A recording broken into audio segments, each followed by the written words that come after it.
Morning, Gary. This is Priya. I'm sitting here with you at the kitchen table, matcha steaming between us, and the day already feels like it's tuning up for something interesting. Let's talk business, markets, and the economic currents running through all this AI noise. The cloud migration market is finally getting some real discipline. Vendors like Spacelift, ENV0, Firefly, and Pulumi are building proper tools that catch architectural mistakes before anything goes live. No more relying on fragile copy-and-paste scripts that blow up later. The winners here won't just be the fastest movers. They'll be the ones who can hear the wrong note before the orchestra even starts playing. That shift matters because bad migrations still quietly drain billions every year.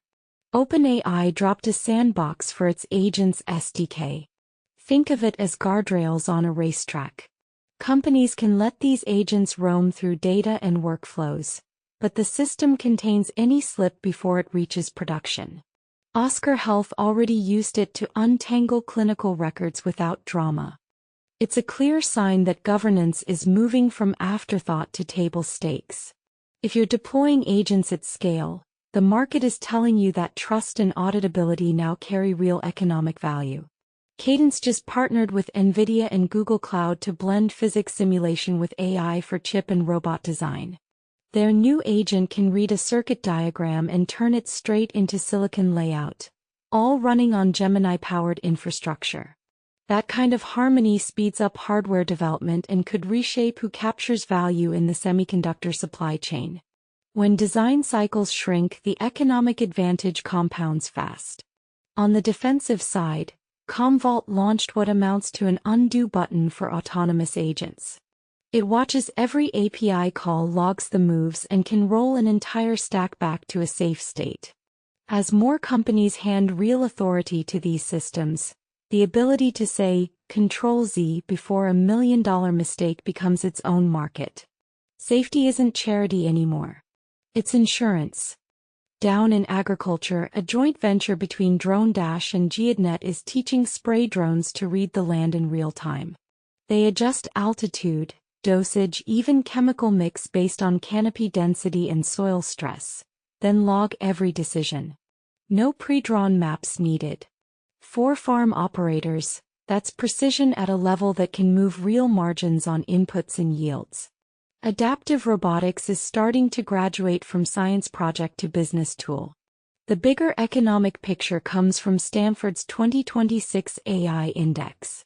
The performance gap between the US and China has essentially closed. China now leads in published papers and patents. Models are leapfrogging each other month after month. Yet almost nobody is publishing serious responsible AI benchmarks.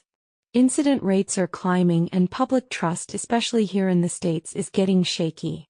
That mismatch between capability, speed, and safety maturity is the kind of tension that eventually shows up in regulation, investment flows, and national competitiveness.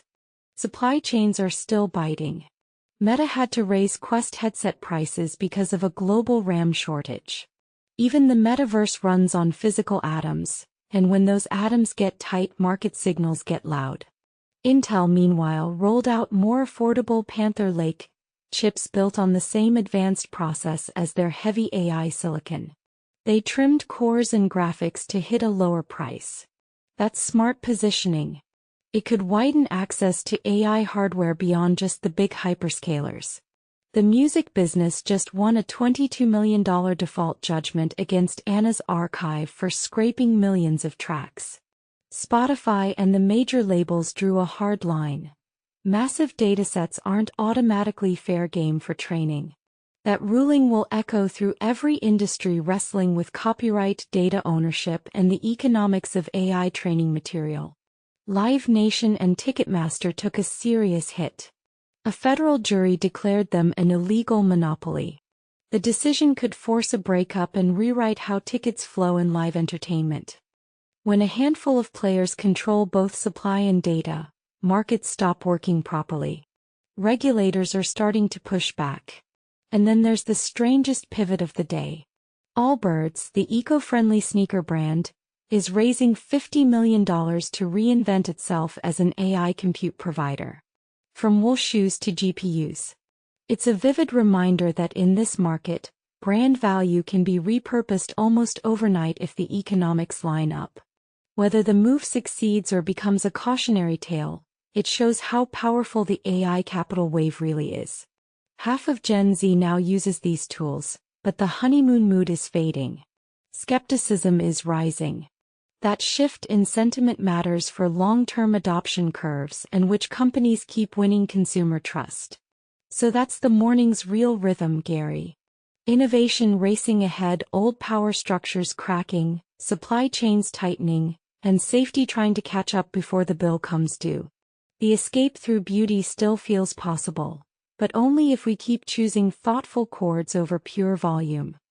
What part of this tune feels loudest to you? I'm right here, cup in hand, listening,